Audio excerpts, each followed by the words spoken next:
ఇరాన్పై సైనిక దాడికి పాల్పడితే పరిణామాలు తీవ్రంగా ఉంటాయని, ఇజ్రాయెల్లోని రహస్య అణుకేంద్రాలను తాము గుర్తించామని, వెంటనే వాటిని లక్ష్యంగా చేసుకుంటామని ఇరాన్ సాయుధ దళాలు హెచ్చరించాయి. ఈ మేరకు ఇరాన్ అత్యున్నత జాతీయ భద్రతా మండలి ఒక కీలక ప్రకటన విడుదల చేసింది. ఇజ్రాయెల్కు చెందిన సున్నితమైన నిఘా సమాచారం తమకు లభించిందని ఇరాన్ ఇంటెలిజెన్స్ మంత్రి ఇస్మాయిల్ ఖతీబ్ ఇటీవల వెల్లడించిన నేపథ్యంలో ఈ తాజా హెచ్చరిక ప్రాధాన్యతను సంతరించుకుంది.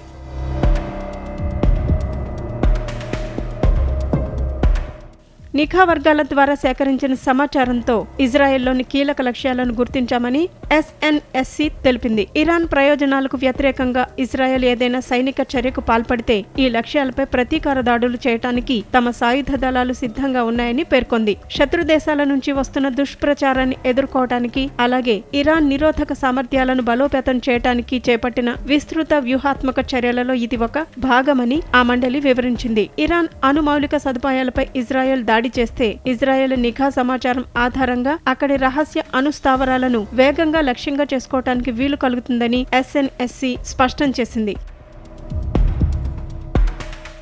అంతేకాకుండా ఇరాన్ ఆర్థిక, సైనిక ఆస్తులపై జరిగే దాడులకు కూడా తగిన రీతిలో ప్రతిస్పందించడానికి ఈ సమాచారం ఉపయోగపడుతుందని ఆ మండలి పేర్కొంది. ఇజ్రాయెల్ అణ్వాయుధాలను కలిగి ఉందని చాలా మంది నమ్ముతున్నప్పటికీ ఆ దేశం ఈ విషయాన్ని అధికారికంగా ధృవీకరించటం గానీ, తిరస్కరించటం కానీ చేయలేదు. చాలా కాలంగా వ్యూహాత్మక సందిగ్ధత విధానాన్ని ఇజ్రాయెల్ అనుసరిస్తోంది. ఓ వార్తా సంస్థ ఈ సమాచారాన్ని అందించినట్టు తెలుస్తోంది.